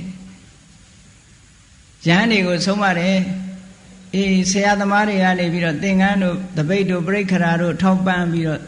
နေသည့်အတွက်ကြောင့်ဒီစကားပြောလို့ဆိုလို့ဆုံးမလို့လွယ်တာမျိုးဟာဒါတကယ်အစစ်အမှန်မဟုတ်ဘူးတဲ့ပေးနိုင်ကမ်းနိုင်လို့ကောင်းနေကြတာမျိုးဟာဒါတကယ်ကောင်းမဟုတ်ဘူးတဲ့တကယ်ကောင်းဖြစ်အောင်ကြိုးစားကြကိုယ်စိတ်ထဲရင်နဲ့နှလုံးထဲကနေပြီးတော့တကယ်ကိုအေးချမ်းပြီးတော့ဒေါသငြိမ်းအောင်ကြိုးစားကြသူများကတောနေလို့ကိုယ်ကောင်းနေတာမျိုးမဖြစ်စေကြနဲ့ကဲကိုလည်းစဉ်းစားကြည့်လေစိတ်ဆိုးစရာမရှိဘူးသူကထဆိုးမှမဟုတ်ဘူးလေစိတ်ဆိုးစရာရှိရတဲ့နဲ့မဆိုးမှသူတော့ကောင်းစိတ်ဆိုးအောင်လုပ်ရတဲ့နဲ့မဆိုးဘူးဆိုမှသူတော့ကောင်းဖြစ်မှာသူများတွေကကိုယ့်ပတ်ဝန်းကျင်ကကိုကောင်းနေလို့ကိုယ့်ဘာကိုသူတော်ကောင်းဖြစ်နေတာမျိုးမဟုတ်ဘူးတဲ့ဘယ်လိုပဲအခက်ခဲတွေဘယ်လိုပဲစိတ်ဆင်းရဲစရာတွေကြုံလာစိတ်ဆိုးစရာတွေနဲ့ဘယ်လိုပဲတွေ့စိတ်မဆိုးအောင်ထိန်းနိုင်တယ်လောဘဖြစ်စရာအာယုန်တွေနဲ့ဘယ်လိုပဲတွေ့လောဘကိုထိန်းနိုင်ရမယ်ဒေါသဖြစ်စရာအာယုန်တွေနဲ့ဘယ်လိုပဲတွေ့ကိုဒေါသကိုထိန်းနိုင်ရမယ်အဲ့ဒီလိုထိန်းနိုင်တာကမှတကယ်သူတော်ကောင်းတကယ်ငြိမ်းချမ်းသူအစစ်အမှန်လို့ခေါ်တယ်တဲ့သူတော်နေလို့ကိုကောင်းနေတာအာယုန်နေနဲ့အတိုက်ခိုက်မခံရလို့လေငြိမ်းနေလို့မလှုပ်ရှားတာကိုအဟုတ်ထင်နေကြတယ်လေတိုက်ခံရတာကြည့်တစ်ပင်ကြီးတွေလည်းလေတိုက်ခံရတာပဲတောင်ကြီးတွေလည်းလေတိုက်ခံရတာသို့သောတစ်ပင်တွေလေတိုက်ခံရရင်ရိမ့်ထိုးပြီးတော့အမြစ်ပါကျွတ်ပြီးလွင့်မသွားဘူးလားလွင့်သွားပါတယ်ဗျာတောင်ကြီးတွေလည်းလေတိုက်ခံရတာပဲကြည့်မယ်ဆိုတောင်ကြီးတွေကမလှုပ်ဘူးလေဘာကွာတာတုံးဆိုတောင်ကြီးတွေကသူ့ကိုယ်သူကြံ့ကြံ့ခံထားတာတဲ့ဒီလေမုန်တိုင်းလောက်ကတော့ဘလောက်မှဘာမှမဖြစ်ဘူးတစ်ပင်တွေကသူ့လောက်ခံနိုင်ရမရှိဘူးလို့ဒီလိုဆိုလို့တယ်အဲ့တော့ကိုယ့်ကိုခံနိုင်ရရှိရလောကရန်တွေဘာလာကိုယ့်ကိုမတုံလုံးကောင်နေနိုင်ဖို့ကြိုးစားရမယ်ဒီဟာမှတကယ်သူတော်ကောင်းလို့ဒီလိုဆိုလို့တာအပြင်ဘက်ကဓာန်ကိုတော့အကာအကွယ်လို့မရဘူးဒါကလာမှာပဲမြတ်စွာဘုရားကိုတော်မြတ်ကိုယ်တိုင်မျက်စိကမြင်စရာအာယုန်နဲ့မြင်တဲ့အခါမကောင်းတာလည်းမြင်တာပဲကောင်းတာလည်းမြင်တာပဲမကောင်းတာကိုအနိဋ္ဌာယုံခေါ်တာပေါ့ကောင်းတာကိုအိဋ္ဌာယုံခေါ်တာပေါ့အတန်ကြားတဲ့အခါလည်းမကောင်းတဲ့အတန်လည်းကြားတာပဲကောင်းတဲ့အတန်လည်းကြားတာပဲအနံ့ကလည်းမကောင်းတဲ့အနံ့ဟုတ်လားရှူတာပဲကောင်းတဲ့အနံ့လည်းရှူမိတာပဲအရသာလည်းမကောင်းတာလည်းခံစားရတာပဲကောင်းတာလည်းခံစားခန္ဓာကိုယ်ထိတွေ့ရလည်းမကောင်းတာနဲ့လည်းထိတွေ့တာပဲကောင်းတာနဲ့လည်းထိတွေ့တာသို့တော့သာမန်ပုဂ္ဂိုလ်တွေကြဘာဖြစ်တုံဆိုရင်မကောင်းတာနဲ့ကြုံရင်ဒေါသဖြစ်တယ်ကောင်းတာနဲ့ကြုံရင်လောဘဖြစ်တယ်ကောင်းမကောင်းကြုံတာချင်းကအတူတူပဲဖះလည်းကြုံတယ်ကိုယ်လည်းကြုံတယ်ကြုံတာချင်းတူပဲဖះကြတော့လောဘမဖြစ်ဘူးဒေါသမဖြစ်ဘူးယန္တာတွေကြတော့လောဘမဖြစ်ဘူးဒေါသမဖြစ်ဘူးဘာကွာနေတုံးဆိုတရားအတိစွမ်းအားချင်းကွာနေတယ်တရားအတိနဲ့ခုခံပေးထားတဲ့အတွက်ကြောင့်ဖះယန္တာတွေရဲ့စိတ်ဓာတ်ကြန့်ခိုင်မှုကတောင်ကြီးကဲ့သို့ဘလောက်ပြင်းထန်တဲ့မုန်တိုင်းကြီးတိုက်လှုပ်ရှားမှာမဟုတ်ဘူးတဲ့ဒါကိုမင်္ဂလာတုတ်ထဲမှာဖုဒ္ဒတလောကဓမ္မေစိတ်တန်ယတနဂံမတိဆိုအဲ့ဒါပြောတာနော်မှန်ပါဗျာပတ်ဝန်းကျင်ကကိုယ်ကောင်းပြီးဝိုင်းမနေကြလို့သဘောကောင်းနေတဲ့အကောင်းမျိုးကတော့ဒါအကောင်းမဟုတ်ဘူးတဲ့ဟုတ်လားဘယ်လို့မှစိတ်ဆိုးအောင်လုပ်လို့စိတ်မဆိုးတဲ့ပုဂ္ဂိုလ်ကမှတကယ်အကောင်းလို့ဒီလိုပြောရမယ်ဒါကြောင့်မို့လို့တရားအသိရှိတယ်ဆိုတဲ့ပုဂ္ဂိုလ်တွေဟာလောကရန်ကြောင့်လည်းတုံလုံးမှုမဖြစ်ဘူးဘယ်လိုလောကကြီးထဲမှာဆိုရင်လောကရန်ကရှိမှာပဲအကောင်းဆိုးဆိုကြုံနေမှာပဲအကျုံးနေတဲ့အချိန်မှာခုနကကိုယ့်ရဲ့စိတ်ဓာတ်ကြန့်ခိုင်မှုကိုလေ့ကျင့်ထားတဲ့ပုဂ္ဂိုလ်တယောက်ဟာဘာနဲ့ခုခံမလို့ဆိုခုနအတွေးနဲ့ခုခံလို့ရတယ်လောကရန်နဲ့ကျုံလာလို့ရှိရင်မြတ်စွာဘုရားကဥပမာလေးတစ်ခုပေးထားတယ်ဆုံးမထားတာရှိတယ်ဗြဟ္မဆာလသုတ်တံမှာဘုရားကဟောထားတော့ဆိုလောကမှာလူတွေကကဲ့ရတာမခံနိုင်ဘူး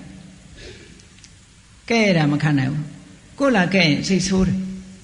ချီးမွမ်းရင်တော့အဲ့ဒါတပြုံပြုံနေတယ်နော်အဲ့ဒါလောကရန်မခံနိုင်တာလို့ခေါ်တယ်မြတ်စွာဘုရားကဘာဆုံးမတော့ဆိုရင်ကဲ့ရလို့ရှိရင်စိတ်မဆိုးနဲ့တဲ့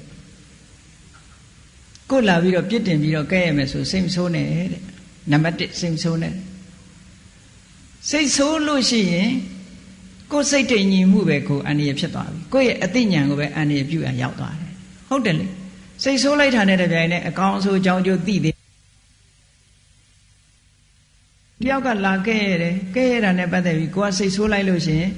အဲ့ဒီ तू ပြောတဲ့စကားရဲ့အကောင်အဆိုးအကြောင်းကျိုး तू မသိတော့ဘူးဟောဒါကြောင့်မို့ဘုရားကစိတ်မဆိုးနဲ့စိတ်ဆိုးရင်အကောင်အဆိုးအကြောင်းကျိုးမသိနိုင်ဘူးတဲ့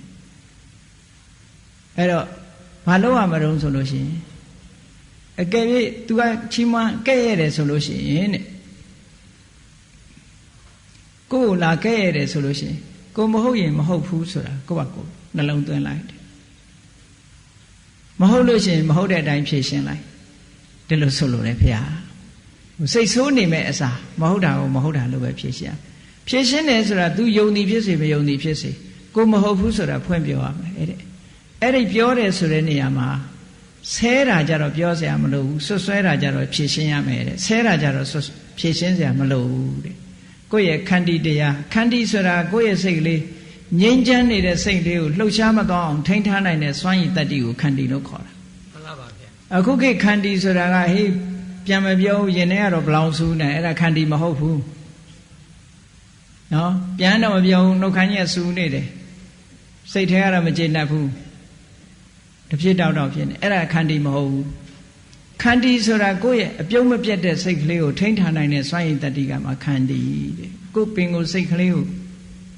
တကယ်ဝမ်းမြောက်နေတဲ့စိတ်ကလေးငကိုကြည်နူးနေတဲ့ပင်ကိုယ်စိတ်လေးကိုဘေးကအာယုံကနေလာတိုက်ပေမဲ့လို့မလှုပ်ရှားတဲ့စိတ်ကမှဒါခန္တီလို့ခေါ်တယ်နော်မှန်ပါပါဗျာခန္တီရဲ့စိတ်ကဒါမှမဟုတ်ဘုန်းကြီးတို့နိုင်ငံသားတွေရှင်းပြတဲ့အခါကျတော့ခန္တီဆိုတာလို့တရားနည်းနဲ့ကြည့်မယ်ဆိုတော့ဗမာကတော့သိခံတယ်လို့ဘာသာပြန်တယ်လို့တရားနည်းနဲ့ကြည့်မယ်ဆိုရင်စွမ်းရည်စိတ်စွမ်းရည်တစ်မျိုးပဲလို့စိတ်စွမ်းရည်တစ်မျိုးဆိုတာ ability to maintain normal position ability to maintain normal position mental position စိတ်ရဲ့ပုံမှန်ဒီ normal ကိုသူကထိန်းထားနိုင်တာကိုပြောတာကြည့်လေ normal ဆိုတာဘာလို့ဆိုရင်တကယ်ချင်းနှစ်ယောက်ထိုင်စကားပြောနေရီလို့မောလို့ဘိုးတယောက်ကလာတဲ့ပြီး6တိုက်လာဆဲသွားတယ်ဒီလူနှစ်ယောက်ဟာဒီငကွာရီတာမောတာတွေမရှိတော့ဘူးဟာဒီကောင်စော်ကားထားဆိုပြီးဒေါသတွေထပေါက်ကွဲကုန်ကြတယ်ဟုတ်လားခန္တီပြက်သွားပြီပေါ့သူတို့ငကိုအနေထားပြက်သွား normal က abnormal ဖြစ်သွားပြီဒီလိုဆိုလို့အဲ့ဒါခန္တီမဟုတ်ဘူးတဲ့ခန္တီဆိုတာကတကယ်ကိုယ့်ရဲ့စိတ်မူလအခြေအနေကိုထိန်းထားနိုင်တဲ့စိတ်စွမ်းရည်တစ်မျိုးကိုခန္တီလို့ခေါ်တယ်လို့ဒီလိုမှတ်အေးဒါတွေကပထမကတော့တရားအသိနဲ့ထိန်းပေးရတယ်တရားအသိနဲ့ထိန်းလိုက်လို့ရှိရင်ဒီစိတ်စွမ်းအားတွေကိုယ်တဏ္ဍာမှာဖြစ်ပေါ်ပြီးတော့လာနိုင်တယ်လို့ဒီလိုမှတ်ရတရားသိရှိတဲ့ပုဂ္ဂိုလ်ရဲ့သဘောထားနဲ့တရားအသိမရှိတဲ့ပုဂ္ဂိုလ်ရဲ့စိတ်သဘောထားအလုံးကိုကွာတယ်နော်မှန်ပါပါဗျာအသိတရားရှိတဲ့ပုဂ္ဂိုလ်ရဲ့စိတ်သဘောထားအလုံးကွာတယ်ဘုရားမြတ်စွာလက်ထက်တော်ခါကာလတုန်းကဒီတဲ့အဆင့်မြင့်လာတဲ့အခါကျတော့ကြည့်ဒီတဲ့အဆင့်မြင့်တဲ့တရားကိုသိလာပြီဆိုတဲ့အခါဟဋ္ဌိဆိုတဲ့ရွာတစ်ရွာရှိတယ်အဲ့ဒီဟဋ္ဌိဆိုတဲ့ရွာမှာဥက္ခဆိုတဲ့တထေးတစ်ယောက်ရှိတယ်အဲ့ဒီတထေးကငကိုတော့ဗုဒ္ဓဘာသာဝင်မဟုတ်ဘူးတရားအသိမရှိဘူးသူကတရားအသိမရှိတော့အယက်သေးစာတောက်စားပျော်ပါပြီးတော့တာမန်လူတစ်ယောက်ပဲခန်းကော်တော်ထဲမှာမြတ်စွာဘုရားကြွလာလို့မြတ်စွာဘုရားနဲ့သူပထမဆုံးဆုံတာနာဂဝနလို့ဆိုရဲခန်းကော်တော်ဥယျာဉ်ထဲမှာဘုရားကိုပထမဆုံးသွားတွေ့တယ်အဲ့ဒီတော့ကသူဘာလုပ်နေအရက်မူးနေတယ်အဲ့ဒီလူကဥက္ခဆိုတဲ့လူကအရက်မူးနေတာနော်မှန်ပါပါဗျာခုခေတ်လိုပြောရင်ကလားတထေးတယောက်ပေါ့အိန္ဒိယကနော်ဥယျာဉ်ထဲသွားပြီးအရက်တွေတောက်ပြီးတော့အိမ်မှာအရက်မူးနေတဲ့အချိန်သူအပေါင်းအသင်းနေနဲ့ရဲတောက်ပြီးတဲ့နေတဲ့အချိန်ဘုရားကိုတွေးလိုက်တဲ့အခါမှာသူစိတ်ဓာတ်ပြောင်းသွားဘုရားကိုမြင်လိုက်တာနဲ့သူစိတ်ထဲမှာကြည်ညိုတဲ့စိတ်ဖြစ်သွားပြီးတော့အယက်မူးပြေသွားတယ်တရားမသိသေးဘူးအဲ့ဒီချိန်မှာအယက်မူးပြေပြီးသူစိတ်ထဲမှာထင်လိုက်တာဟာသူတော်စင်တယောက်သူတော်စင်တစ်ပါးကိုသူတွေးရတယ်လို့စိတ်ထဲမှာကြည်နူးတဲ့စိတ်လေးတွေဝင်သွားတယ်ဒါနဲ့ဘုရားစီကိုသွားပြီးတော့ချင်းကပ်တဲ့အခါအယက်မူးပြေလို့ဘုရားနာသွားတဲ့အခါကျတော့ဘုရားကသူ့ကိုတရားဟောတယ်တဲ့မြတ်စွာဘုရားတွေကတရားဟောတဲ့အခါမှာအမြဲတမ်းသူကဟောနေကြတရားအစဉ်လူတယောက်ကိုစပြီးဟောပြီးဆိုရင်ဘာစဟောတော့ဆိုရင်ဒါနကထာစဟောလို့ရှိတယ် နော် မှန်လားပါဗျာ ဒါနကထာဆိုတာဒီလောကမှာလူတွေက society ထဲနေတာကိုတယောက်တည်းမစားသင့်ဘူးအားလုံးနဲ့မျှဝေပြီးခံစားသင့်တယ်ဆိုတာဒါဒါနကထာပဲပေါ့ မှန်လားပါဗျာ ဟုတ်တယ်မို့လား မှန်လားပါဗျာ တယောက်တည်းကိုသိမ့်ပိုက်ထားလို့ရှိရင်ဟိုဘလူးဆောင်တဲ့ရေကန်တွေကရေတွေလိုပဲဘယ်ကောင်မှမတတ်ဘူးတောက်တဲ့လူအဲ့ဒါဖန်ခံစားခံပြီးတော့ဒီရေတွေလကားခန်းတော့မှာအဲ့ဒါလိုပဲ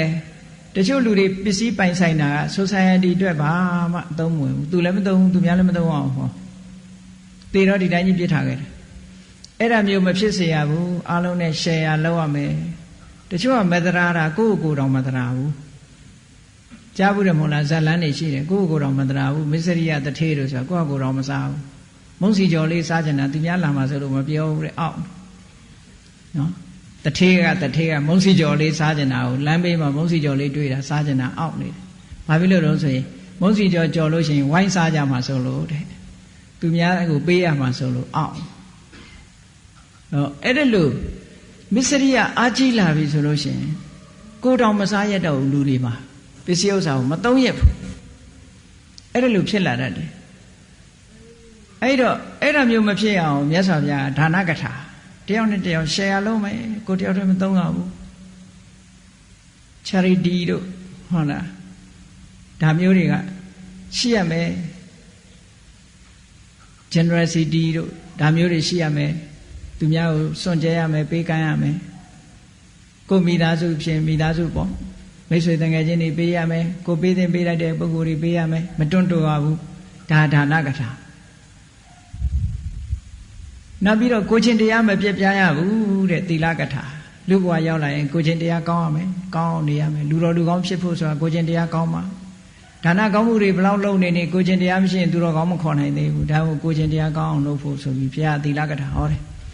ကဲဒါနနဲ့သီလကိုချင်းတရားလည်းကောင်းပြီသူများကိုလည်း share လုပ်တယ်ကိုတယောက်တည်းမသုံးစားဘူးဆိုတဲ့ပုဂ္ဂိုလ်တယောက်ဟာကောင်းရဒုက္ခတိရောက်ဖို့မခဲရင်ပါဘူးနတ်ပြည်ဆိုတာဘလောက်ချမ်းသာတယ်ကောင်းတဲ့ဘုံဘဝဆိုတာဘလောက်ချမ်းသာတယ်ဆိုတာတွေကိုမြတ်စွာဘုရားဟောတာတက္ကကထာလို့ခေါ်တယ်မှန်လားပါဗျာ အဲ့လိုလူတွေကကုသိုလ်ကောင်းမှုပေါ်မှာစိတ်ဝင်စားလာတာအခြေခံအဆင့်မှာမြတ်စွာဘုရားအဲ့လိုဟောပေးတာစိတ်ဝင်စားလာပြီဆိုတဲ့အခါကျတော့မှနတ်ပြည်ကိုလူတွေကရွတ်ရောက်ချင်လာပြီကောင်းတဲ့ဘုံဘဝမှာတတ်မဲ့လာပြီဆိုတဲ့အခါမြတ်စွာဘုရားကအေးကာမဂုဏ်အာယုန်နေဆိုတာအင်မတန်မှအန္တရာယ်များပါတယ်တခဏလေးပဲအိမ်မက်နဲ့တူတယ်ကာမဂုဏ်ဆိုတာအိမ်မက်နဲ့တူတယ်အိမ်မက်ဆိုတာနိုးသွားတာနဲ့ပြီးပြီဘာမှမရှိတော့နော်သူပိနကုပမာအိမ်မက်ထဲမှာဟုတ်လားဘယင်ကြီးလုံနေတိုက်ကြီးနဲ့နေနိုးရင်ဘာပြုတာပဲတဲကုတ်ထဲပြန်ရောက်သွားအိမ်မက်ထဲမှာဘလောက်ကောင်းနေနိုးတာနဲ့တပြိုင်တည်းဘာမှမရှိတော့ဘူးကာမဂုဏ်အာယုန်ဆိုတာသူပိနကုပမာအိမ်မက်နဲ့အလားတရာတူတယ်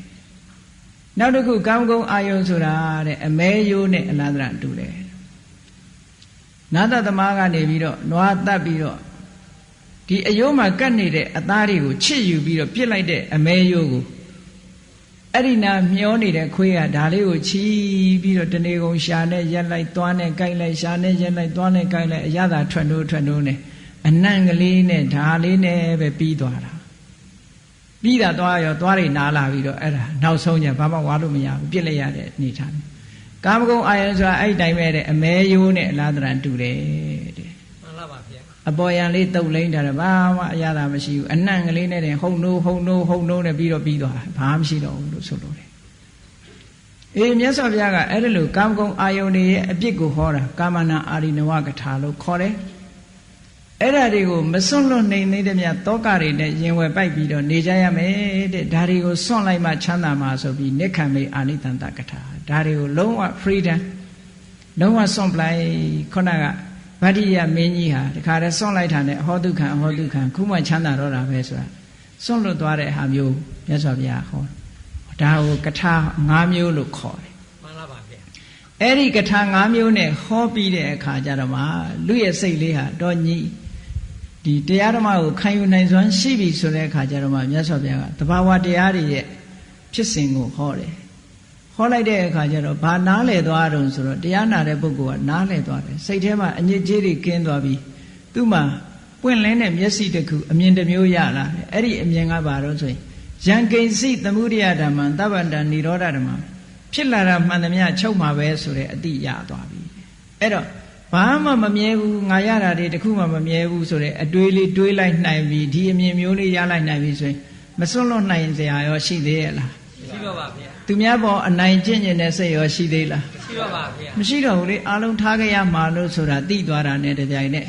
ယံကိစိတ်သမုဒိယဓမ္မဖြစ်တဲ့သဘောရှိတဲ့တရားမှန်သမျှသည်និရောဓဓမ္မချုပ်ရမှာပဲတနေ့ကျတော့ပျက်စီးသွားမှာပဲဆိုတဲ့အတွေးလေးကိုရင်ဝယ်ပိုက်ထားနိုင်ပြီဆိုလို့ရှိရင်မမောမှုတွေကလျှော့ချသွားနိုင်တယ်အတွေ့အတာတွေမမောမှုတွေလျှော့ချလိုက်တာနဲ့တပြိုင်နက်တောကတွေကလည်းငြိမ်းသွားတယ်စိတ်ငြိမ်းချမ်းမှုကလက်တွေ့ခံစားရမယ်လို့ဩဓမ္မစက္ခုဆိုတာခုနကနေမြတ်စွာဘုရားကဒီကထာ၅မျိုးနဲ့ဟောလိုက်တဲ့အခါကျတော့ဒီအမြင်ကိုအဲ့ဒီခုနတုန်းကဥက္ခဆိုတဲ့တခါကြီးကရသွားတယ်ရသွားတာနဲ့တပြိုင်နက်သူသဘောပေါက်သွားပြီကိုချင်းတရားငါဆောက်တည်တော့မယ် तू ကအိမ်အောင်သေးအဲ့တော့ဗြဟ္မစရိယပင်စမဆိုတာ၅ပါးသီလထဲမှာ तू ကကာမိတုမိစ္ဆာစာရတောင်မဟုတ်တော့ဘူးဗြဟ္မစရိယနဲ့၅ပါးသီလကိုဆောက်တည်လိုက်တယ်နော်ဗြဟ္မစရိယနဲ့၅ပါးသီလဆောက်တည်လို့ရတယ်ချင်းမှန်လားပါဗျာဗြဟ္မစရိယသိက္ခာပုဒ်နဲ့၅ပါးသီလကိုဆောက်တည်ပလိုက်တယ်အဲ့တော့ဒီကာမိတုမိစ္ဆာစာရဆိုတာသူတစ်ပါးသားမယားနဲ့မပြစ်မှားပေမဲ့လို့ကိုယ့်ရဲ့ဒီပါတနာနဲ့ကတော့ तू ကရှိတယ်ဗြဟ္မစရိယကျတော့ဘာမှကိုမရှိရမှန်လားပါဗျာ celibacy life လို့ခေါ်တာပေါ့နော်အဲ့ဒီလိုဘဝမျိုးကို तू ကူးပြောင်းလိုက်တယ်ကြည်တရားအသိရှိတာငါကတထေးလေသူ့မှာဇနီး၄ယောက်ရှိတယ်အိမ်အောင်၄ယောက်ရှိတယ်အဲ့ဒီ၄ယောက်တည်းကလည်းငယ်ငယ်ရွယ်ရွယ်တွေအေးအိမ်ပြန်ပြီးတော့ तू ကဘာပြောတော့ဆိုသူ့ဇနီးတွေကိုခေါ်ပြောတယ်ငါဒီကနေ့ကနေစပြီးတော့တရားအသိရှိလာသည့်အတွက်ကြောင့်ကာမဂုဏ်အာယုန်တွေထဲမှာငါမနေတော့ဘူးသိက္ခာပုဒ်ကိုဗြဟ္မစရိယသိက္ခာပုဒ်နဲ့၅ပါးသီလကိုငါဆောက်တည်လိုက်ပြီနော်အိမ်အောင်တဲ့ဘဝမှာငါမနေတော့ဘူး